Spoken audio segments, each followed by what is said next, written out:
नमस्कार. मी भाऊ तोरसेकर. तुम्ही बघत आहात प्रतिपक्ष. मित्रांनो, अवेळ झाली आणि सकाळपासून निकाल बघत बसलोय. 2-3 हिंदी युट्यूब वाल्यांशी बातचीत झाली आहे आणि मी सुद्धा स्वतः काही केलंय आणि फोनवर तर इतका बोललोय की घसा खरवडून निघालेला आहे. पण निकालाच्या दुसऱ्या दिवशी 24 नोव्हेंबरला मोठ्या अपेक्षेने लोक प्रतीक्षा करणार माहितीये, म्हणून हा शक्य तितक्या आटोपशीर आकाराचा व्हिडिओ बनवणं मला भाग आहे. आणि जे काही निवडणुकीचे निकाल लागले त्याचं जे जे पैलू मला नव्या नव्याने सापडणार आहेत अभ्यास केल्यानंतर, ते मी मुद्दाम नंतरच्या काळात मांडणार आहे, परत सांगतो. पण जी काही चर्चा मी आज दिवसभर ऐकत होतो निकालानंतर, वेगवेगळ्या चॅनेलवर, वेगवेगळ्या माध्यमामध्ये, डिजिटलमध्ये, आणि एकूण असा सूर दिसला की पवार संपले. देवेंद्र फडणवीसांनी पवारांना संपवलं. अकेला देवेंद्र, त्यांनी पवारांना संपवलं वगैरे वगैरे. पण मित्रांनो, पवार असे संपत नसतात, अजिबात संपत नसतात. सगळ्यांना असं वाटतं की आता अशा प्रकारचे निकाल आलेत कारण इतके प्रचंड, काय ते 57 जागा तर एकनाथ शिंदेना आल्यात आणि तेवढ्या जागा सुद्धा संपूर्ण महाविकास आघाडीला मिळून आलेल्या नाहीत, 47 का 43 वगैरे. म्हणजे 10 जागा महाविकास आघाडीकडे कमी आहेत एकट्या एकनाथ शिंदेच्या तुलनेमध्ये. आणि अशा वेळेला पवार काय गेम करू शकतात असं अनेकांना वाटतं. पण पवार हा खरा खिलाडी आहे आणि त्यामुळे पवार संपले अशा भ्रमात कोण राहत असेल तर त्यांनी ते राहू नये. हातात पत्ते कुठले आहेत यावर आधारित, आणि आपल्याकडे दणदणीत पत्ते यावर आधारित खेळणारा खेळाडू नसतो. ज्याच्याकडे सरसकट पत्ते असतात आणि महत्वाचे पत्ते नसतात, तरीही तो शेवटपर्यंत खेळ झुंजवत नेतो, त्याला खिलाडी म्हणतात. आणि मी कितीही पवारांचा टीकाकार असलो तरी पवार शेवटच्या क्षणापर्यंत पराभव मान्य करत नाहीत, हरत नाहीत. मला आठवतं, पवारांनी वारंवार ह्याचा काय म्हणतात ते उल्लेख केलेला आहे की आपण कसे क्रीडा क्षेत्रात देखील काम केलंय. कुस्तीगीर परिषदेचा तर अध्यक्ष मीच आहे. आठवतं गेल्या वर्षी पावसात वगैरे भिजत असताना किंवा अशा वेळेला पवार म्हणाले होते की पहलवान कुठे आहेत असं म्हणत, असल्या पहलवानांची असं म्हणून देवेंद्र फडणवीसांची त्यांनी हेटाळणी केली होती. देवेंद्र फडणवीस किंवा त्यांचा भारतीय जनता पक्ष याच्याकडे पहलवानच नाही तर तृतीयपंथी आहेत असा एक प्रकारचा इशारा आणि संकेत देत शरद पवार बोलले होते. आणि पुढल्या काळात विधानसभा निवडणुकीचे निकाल आल्यानंतर पवार साहेबांनी गेम फिरवून दाखवला होता, हे विसरू नका. आणि म्हणून पवार साहेब म्हणजे आमच्या निळूभाऊ खाडीलकरांच्या भाषेत अंगाला तेल लावलेला पहलवान वगैरे वगैरे. त्यामुळे आजही आमदार कमी झाले म्हणून पवार संपले असं कोणी म्हणत असेल तर ते निदान मी तरी मान्य करणार नाही. मी जेवढा या निकालांकडे बारकाईने बघतोय, अजूनही फायनल आकडे आलेले नाहीत, पण जे आलेत त्याच्यामध्ये 10-12 आमदार आहेत, काय 12 आमदार आहेत. आणि म्हणून पवार संपले किंवा पवार आता याच्यात काही करू शकणार नाहीत असं ज्यांना वाटतंय त्यांनी भ्रमात राहू नये. पवारांच्या हातून अजूनही गेम निसटलेला नाही. पवार कसा कसा गेम खेळतात याच्यासाठी पवारांच्या 60-70 वर्षाच्या राजकारणाचा बारकाईने अभ्यास करावा लागतो. तो अभ्यास करता करता संजय राऊतांनी 100 जन्म घेऊन झालेत, पण त्यांनाही अजून शरद पवार कळलेले नाही. तर तुम्हा आम्हाला काय करणार. तेव्हा पवार संपले असं जर कोण बोलत असेल तर तो शुद्ध मूर्खपणा आहे. आठवा मित्रांनो, 10 वर्षापूर्वी विधानसभा निवडणुकीचे 2014चे निकाल लागले होते. आणि त्यावेळेला चार प्रमुख पक्ष राष्ट्रवादी, काँग्रेस, शिवसेना आणि भाजप हे स्वतंत्रपणे एकमेकाविरुद्ध लढले होते. आणि त्यामध्ये भाजप आजच्या सारखाच सर्वात मोठा पक्ष म्हणून उदयास आला होता. 122 का 23 जागा मिळाल्या होत्या, पण त्या निकालावर शिक्कामोर्तब सुद्धा झालं नव्हतं. एक ट्रेंड सेट झाला होता. कल कुठल्या बाजूला दिसत होतं. भाजप हा सर्वात मोठा पक्ष होतो हे दिसत होतं. त्या आकड्यांमधून मोजणी चालू होती आणि दुपारी 2, 2:30, 3च्या सुमाराला ज्या वेळेला भाजप हा सर्वात मोठा पक्ष होत असला तरी त्याला बहुमत मिळत नाही असं दिसल्यानंतर शरद पवार गेम खेळायला लागले होते. त्यांना माहिती होतं की आज जरी एकमेकाविरुद्ध लढत असले तरी 15 वर्ष सत्तेच्या बाहेर बसलेले जुने 20-25 वर्षाचे मित्र पक्ष शिवसेना आणि भाजप निकालानंतर एकत्र येऊन बहुमत दाखवून सरकार बनवू शकतात आणि सत्ता हडपवू शकतात. तर त्याच्यामध्ये बिब्बा घातला पाहिजे आणि बिब्बा घालणं हाच तर शरद पवारांचा ओरिजिनल खेळ असतो. त्यांना फायदा हो न हो, दुसऱ्याचं काहीतरी चांगलं होत असेल त्याच्यात बिब्बा घालणं, वितंडवाद लावणं, त्यांच्यात मध्ये भांडणं लावणं, त्यांना एकमेकांच्या उरावर बसवणं हाच तर शरद पवारांचा गेम असतो. आणि तोच गेम 10 वर्षापूर्वी 2014च्या विधानसभा निकालांच्या वेळी शरद पवार खेळले होते. हे माझ्या आठवणी जेवढ्यासाठी आहे की तेव्हा एबीपी माझा नावाच्या वाहिनीवर जे काय 25-30 पत्रकार आणि विश्लेषक बोलवले होते त्याच्यात मी पण होतो. आणि मला जे प्रश्न विचारले गेले होते त्याच्यात एक प्रश्न असा होता की तो धक्कादायक होता. कारण घटना धक्कादायक होती, कारण निकाल स्पष्ट झालेले नाहीत, पण भाजप मोठा पक्ष होतोय असं दिसल्यानंतर अचानक शरद पवारांनी प्रफुल्ल पटेलांना पुढे केलं आणि महाराष्ट्रात मध्यावधी निवडणुका नकोत आणि राजकीय अस्थैर्य नको, स्थिरता हवी म्हणून न मागितलेला पाठिंबा भाजपला सरकार बनवण्यासाठी पवार साहेबांनी देऊन टाकला होता. इथून पवार साहेबांचा गेम सुरू होतो. तो पाठिंबा त्यांनी दिला आणि भाजपवाले इतके फुशारले होते की त्यांना आपला जुना मित्र आहे भारतीय जनता पक्ष, आपला शिवसेना, हा भले वेगळा लढला असेल पण त्याला सोबत घेऊन आपण सरकार बनवू शकतो हे लक्षात ठेवलं नाही.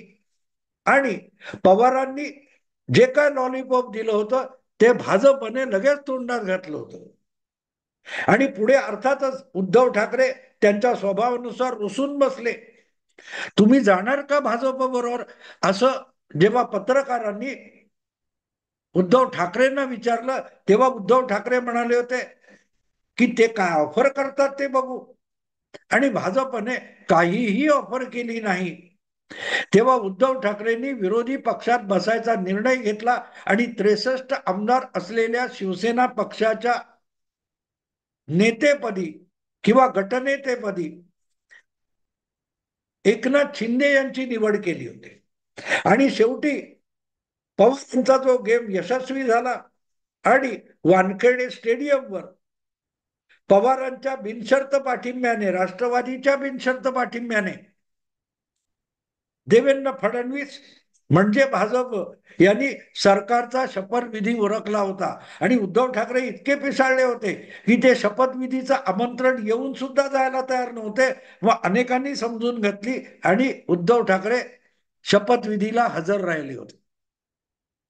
हा सगळा मी गेम सांगतोय पवार साहेबांचा. आणि मग यथावकाश 1-2 महिने झाले, ज्या वेळेला बहुमत सिद्ध करायची वेळ आली तेव्हा आवाजी मतदानाने विश्वासदर्शक प्रस्ताव मंजूर झाला, पण हेड काउंटिंग डोकी मोजली गेली नाहीत. आणि त्यामुळेच प्रत्यक्षात हो हो हो कोणतरी ओरडलं आणि उधळलं गेलं आणि बहुमत पास झालं असं ठरवून सरकार स्थापन झालं. त्याला प्रकाश आंबेडकरांनी हायकोर्टात आव्हान दिलं होतं की बहुमत सिद्ध झालेलं नाही, कोर्टाने देवेंद्र फडणवीस यांच्या भाजप सरकारचं बहुमत तपासून बघावं.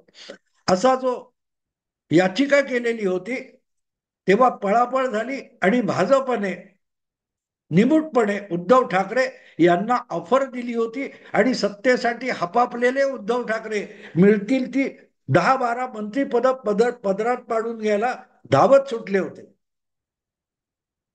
हा सगळा इतिहास सांगतोय मी. आणि त्याचं कारण असं आहे की पवारांच्या शब्दावर विसंबून सरकार चालवता येणार नाही हे ओळखलेले देवेंद्र फडणवीस तेव्हाच समजून गेले की आपली गाठ शरद पवारांची आहे. आणि म्हणून त्यांनी आपल्या हायकमांडला, अमित शहाना, देवेंद्र आपलं नरेंद्र मोदींना पटवलं आणि उद्धव ठाकरे यांना सोबत घेतलं होतं. खरं तर तेव्हा सुद्धा महाविकास आघाडी बनवू शकली असती, कारण काँग्रेस, राष्ट्रवादी आणि शरद पवार, काँग्रेस, राष्ट्रवादी आणि उद्धव ठाकरे या 3 पक्षांची बेरीज 146 आमदारांची होती 2014 मध्ये.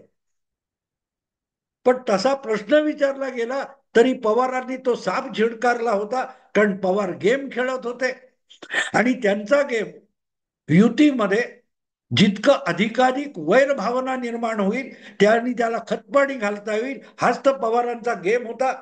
आणि त्यात पवार कमालीचे यशस्वी झाले, कारण नंतर भले देवेंद्र फडणवीसांच्या सरकारमध्ये शिवसेना सहभागी झाली, सरकार बहुमताने स्थैर्य झालं त्याला, कारण 123 आणि 63 जवळजवळ 180च्या घरात आमदार संख्या होती. 5 वर्ष सरकार चाललं, पण त्यामध्ये 5 वर्ष उद्धव ठाकरे आणि सामना यांची शिवीगाळ सोसत देवेंद्र फडणवीसांना सरकार चालवायला लागलं. पण यातून एक गोष्ट देवेंद्र फडणवीस पक्के शिकले होते की पवारांवर विश्वास ठेवायचा म्हणजे स्वतःची मान गळफासात अडकवून घ्यायची असते. आणि तिथून पवार विरुद्ध फडणवीस ही लढत सुरू झाली. अवघ्या 2-2.5 महिन्यात अलिबागला राष्ट्रवादीचं शिबिर झालं. त्यामध्ये पवारांनी सांगून टाकलं की आपण सरकार बनवायला पाठिंबा दिलाय, सरकार चालवायला पाठिंबा दिलेला नाही. आणि त्यामुळेच देवेंद्र फडणवीसांना उद्धव ठाकरे यांच्याकडे बहुमत जमवण्यासाठी जावं लागलं होतं. पण जी त्या युतीमध्ये दुभंग झाला तोच तर पवारांचा गेम होता. आणि 2019चे निकाल लागल्यानंतर पवारांनी त्याची स्पष्टपणे कबुली देऊन टाकली. IBN 18 काय CNN 18 नावाची जी इंग्रजी वृत्तवाहिनी आहे, त्याची मला वाटते विनया देशपांडे नावाची पत्रकार आहे, ती 19च्या निकालानंतर शरद पवारांची मुलाखत चालत्या गाडीत घेते आणि त्यामध्ये ती पवारांना विचारते की तुम्ही 19 साली पाठिंबा दिला होता, मग आज का नाही? तेव्हा पवार म्हणतात की ती आमची खेळी होती. पण 5 वर्षापूर्वी तेच पवार मध्यावधी निवडणुका परवडणार नाहीत अशी तात्विक फोडणी देत होते, मुलामा लावत होते. 5 वर्षानंतर जे काय तत्वज्ञान होतं तो गेम झाला. तेव्हा पवारांचा गेम जर समजून घ्यायचा असेल तर लक्षात ठेवायचं की जी महाविकास आघाडी 3 पक्षांची पवारांनी 2019 मध्ये बनवली, ती 2014 मध्ये सुद्धा बनवणं शक्य होतं. कारण त्यावेळेला काँग्रेस, राष्ट्रवादी आणि अखंड शिवसेना यांची बेरीज 146 आमदारांची होती आणि अपक्ष वगैरे गोळा करून 155-150 हा आकडा जमू शकला असता. पण पवारांना सरकार किंवा महाविकास आघाडी बनवण्यात इंटरेस्ट नसतो आणि नाही तितका तो सगळ्या गोष्टींचा विचका करण्यात असतो. आणि विचका करणं हाच तर पवारांचा गेम असतो. आणि म्हणून आत्ता जे काही निकाल आलेले आहेत 2014 नंतर आणि 2019 नंतर 10 वर्षांनी जे निकाल आलेत त्यामध्ये पवार साहेबांच्या पक्षाचा, गटाचा सुपडा साफ झालेला आहे. अशा वेळेला पवार आता काय गेम खेळू शकत नाहीत. अवघ्या 10-12 आमदार पवार गेम खेळून खेळून काय करणार? ही जी विश्लेषकांची चर्चा आहे ते मूर्खाच्या नंदनवनात राहतात असं मी मानतो. कारण 10 पत्त्यावर देखील, 10-12 आमदारांवर देखील पवारसाहेब गेम करू शकतात.